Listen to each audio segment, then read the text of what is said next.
Netanyahu के कोप का नया शिकार, अब यमन पर हुआ प्रहार।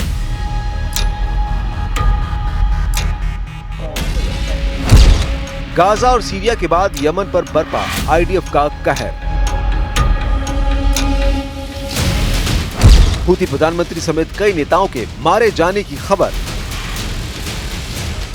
एयर स्ट्राइक से हुआ प्रहार, दुश्मन के खेमे में मचा हाहाकार।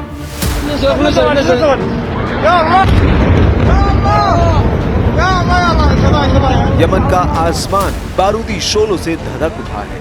इजराइल के खिलाफ हथियार उठाने वालों को ये आग लील रही है। हूथियों के हौसलों को पस्त करने के लिए इजराइल ने राजधानी सना पर बहुत बड़ा हमला किया है।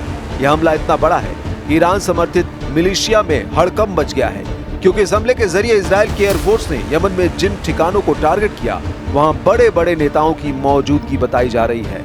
यानी इस बार इजराइल की तरफ से सीधे हूथियों की जड़ पर वार किया गया है।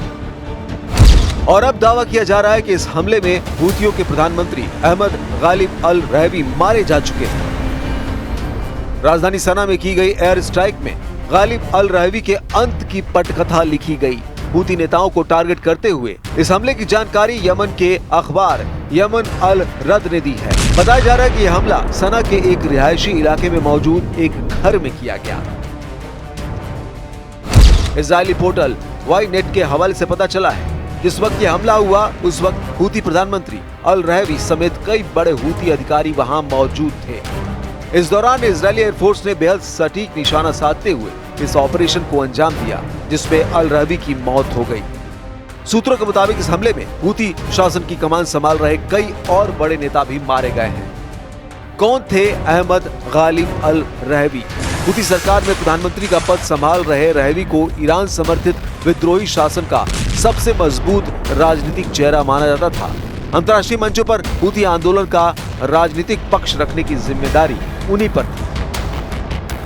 रहवी को हूथी संगठन की आर्थिक और कूटनीतिक नीतियों का मुख्य रणनीतिकार माना जाता था। ईरान से आने वाली मदद, चाहे वो हथियार हो या वित्तीय सहयोग, उनके ही नेटवर्क से यमन की राजधानी तक पहुंचती थी। यही वजह थी कि इजराइल ने इस हमले को हूथी ढांचों की जड़ों पर हमला बताया। सिर्फ रहवी ही नहीं, इस स्ट्राइक के वक्त हूथी रक्षा मंत्री मोहम्मद नासेर अल अतेफ और chief of staff Abdul Karim अल हमदी भी मौजूद थे।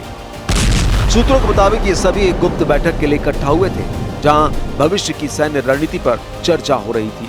लेकिन इजरायली खुफिया एजेंसियों ने उनकी इस मूवमेंट को पकड़ लिया और पल भर में ये सीक्रेट मीटिंग आखिरी मुलाकात में बदल गई। रहवी की भूमिका इतनी अहम थी कि उन्हें हूथी शासन का सिविलियन ब्रेन कहा जाता था। हूथी संगठन के अंदर जब भी राजनीतिक वैधता का सवाल खड़ा होता, रहवी ही अंतर्राष्ट्रीय मीडिया और बाहरी प्रतिनिधिमंडलों के सामने हूथियों का पक्ष रखते थे। यमन की धाराशायी हुई अर्थव्यवस्था में टैक्स कलेक्शन से लेकर ईंधन व्यापार और बंदरगाहों पर कब्जा कायम रखने की योजना उन्हीं के हाथ में थी।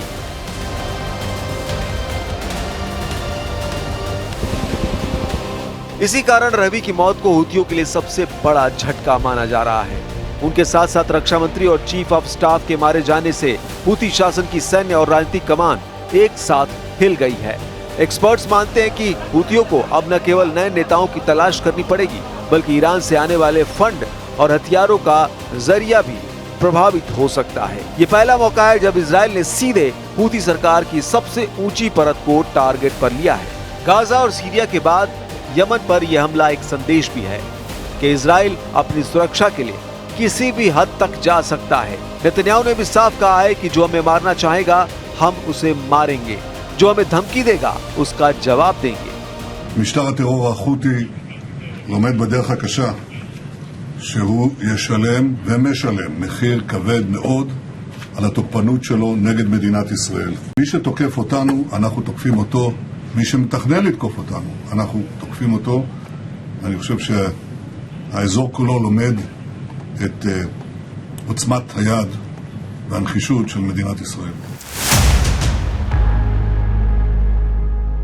रहवी की मौत के बाद हूथी विद्रोहियों के भीतर असमंजस की स्थिति है।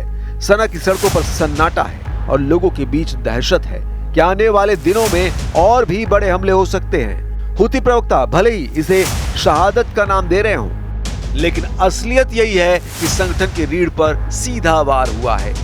यानी अब तस्वीर साफ है। यमन के आसमान से उठते धुएं ने बता दिया है कि इजराइल अपने दुश्मनों को सिर्फ चेतावनी नहीं देता बल्कि सीधे कार्रवाई करता है, और इस बार उसकी कार्रवाई ने हूथियों की सत्ता का सबसे बड़ा स्तंभ ढा दिया है। रवि की मौत के बाद हूती विद्रोही बुरी तरह बौखलाए हुए हैं। सना की मस्जिदों से लेकर बंदरगाहों तक इजराइल के खिलाफ जिहाद की पुकार लगाई जा रही है। हूती प्रवक्ताओं ने साफ ऐलान कर दिया है कि यह लड़ाई अब और तेज होगी और इजराइल को यमन की जमीन से ही नहीं बल्कि लाल सागर तक जवाब मिलेगा।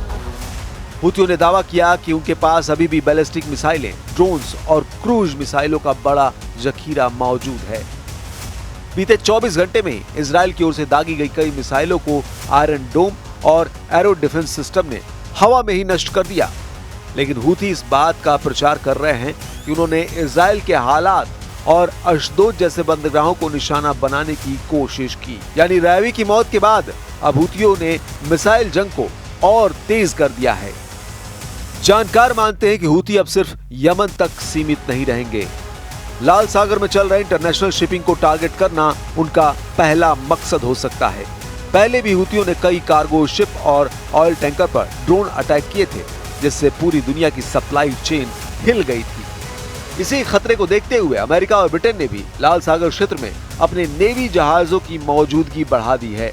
लेकिन सवाल ये है कि क्या हूथी इजराइल के इस ऑपरेशन के बाद अपनी ताकत दिखाने में कामयाब होंगे या उनकी रीढ़ टूट चुकी है। हालांकि सच्चाई यह है कि इजराइल ने प्रिसीजन एयर स्ट्राइक ने हूथी नेतृत्व का वो ढांचा हिला दिया है जो सालों से ईरान की मदद से खड़ा किया गया था। अब हूथियों के पास हथियार तो है, लेकिन रणनीतिक दिमाग खो चुका है। रैवी और उनके साथियों की मौत से हूथी संगठन का पॉलिटिकल और मिलिट्री बैलेंस बिगड़ गया है। फिर भी इजराइल के लिए चुनौती खत्म नहीं हुई, क्योंकि मिसाइलें और ड्रोन्स अब भी आसमान मंडरा रहे हैं और यमन की पहाड़ियों में छिपे हुए हजारों लड़ाके अब बदले की जंग का झंडा उठा चुके हैं।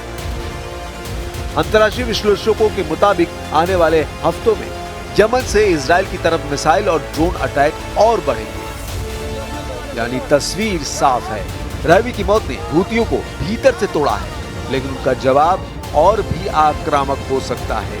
इजराइल का कहना है कि वो हर हमले का 10 गुना जवाब देंगे। और इस बीच पूरा पश्चिम एशिया एक नई आग में घिरता नजर आ रहा है। पश्चिम एशिया पर मंडराते नए युद्ध के बादल। रवी की मौत और सना पर बरपाए गए इजरायली एयर स्ट्राइक के बाद अब पूरा पश्चिम एशिया उथल पुथल में फंसता नजर आ रहा है। यमन, गाजा, सीरिया और लेबनान चारों मोर्चों पर इजराइल के दुश्मन हरकत में आ गए हैं और यही वजह है कि एक्सपर्ट्स कह रहे हैं कि ये आग सिर्फ यमन तक सीमित नहीं रहेगी, बल्कि पूरे क्षेत्र को अपनी लपटों में ले सकती है। ईरान ने इस हमले की कड़ी निंदा की है और साफ कहा है कि इजराइल की कार्रवाई युद्ध की नई आंच है। ईरान पहले ही हूथियों को हथियार और फंड मुहैया कराता रहा है। ऐसे में रवी और उनके साथियों की मौत तेहरान के लिए भी बड़ा झटका है। जानकार मानते हैं कि ईरान अप्रत्यक्ष रूप से नहीं तो अप्रत्यक्ष रूप से अपनी प्रॉक्सी मिलिशिया के जरिए इजराइल पर दबाव बढ़ाने की कोशिश करेगा। लेबनान में हिजबुल्लाह पहले ही उत्तरी इजराइल की सीमा पर हमले तेज कर चुका है। सीरिया में ईरानी ठिकानों पर इजराइल के लगातार हमले हो रहे हैं और अब यमन में हूथियों की रीढ़ पर वार, यानी पूरा ईरान समर्थित नेटवर्क सीधा टारगेट पर है। इस पूरे घटनाक्रम ने सऊदी अरब और खाड़ी देशों को भी बेचैन कर दिया है। सऊदी, जिसने हाल ही में हूथियों के साथ युद्ध विराम की कोशिश की थी, अब दुविधा में है।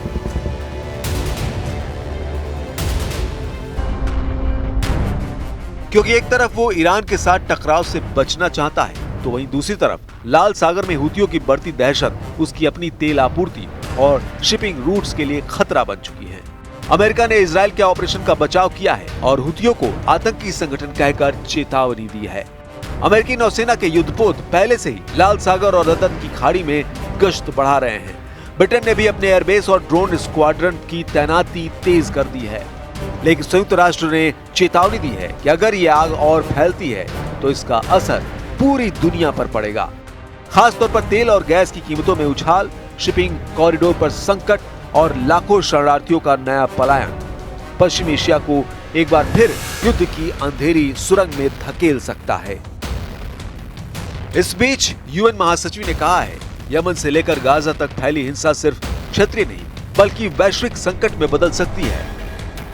यानी तस्वीर साफ है, रवी की मौत ने जहां हूतियों को कमजोर किया है, वहीं इसका असर पूरे पश्चिम एशिया पर लावा बनकर फैल रहा है। ईरान, इजराइल, हिजबुल्लाह, हूती और गाजा के गुट सब इस आग में फंसे हुए हैं। पश्चिम एशिया की जमीन इस वक्त बारूद के ढेर पर है। रवी की मौत सिर्फ एक नेता का अंत नहीं बल्कि पूरे भू राजनीतिक संतुलन को हिलाने वाली घटना है। तेहरान से लेकर बेरूत, दमिश्क से सना और गाजा तक हर जगह हथियारों की धमक सुनाई दे रही है। इजराइल का संदेश साफ है, जो हमें चुनौती देगा हम उसे खत्म कर देंगे। लेकिन इसके जवाब में ईरान समर्थित गुट भी चुप नहीं बैठे हैं। सूत्रों के मुताबिक हूती विद्रोही अब सिर्फ मिसाइल ही नहीं बल्कि एंटी शिप ड्रोन्स और वाटर बॉर्न बम बोट्स का इस्तेमाल करने की तैयारी कर रहे हैं। लाल सागर की इंटरनेशनल शिपिंग लाइन पर बीते हफ्तों में ही 2 कार्गो शिप्स को नजदीकी हमलों का सामना करना पड़ा।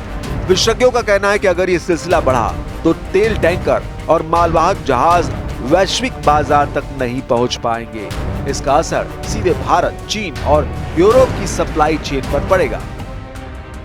यही नहीं, अमेरिकी खुफिया एजेंसियों को इनपुट मिले हैं कि हूतियों को ईरान से नए बैलिस्टिक मिसाइल किट्स और लॉन्ग रेंज ड्रोन टेक्नोलॉजी मिली है। यानी आने वाले दिनों में इजराइल के शहर इलात, अशदोद और यहां तक कि तेल अवीव तक भी खतरे में पड़ सकते हैं।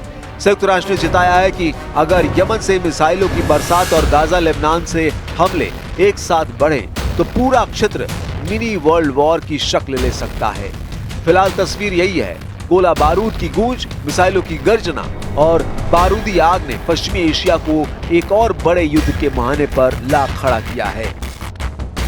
रवी की मौत के साथ ही आग भड़क चुकी है और अब सवाल यही है, क्या ये आग यमन तक सिमटेगी या पूरी दुनिया को अपनी चपेट में ले लेगी?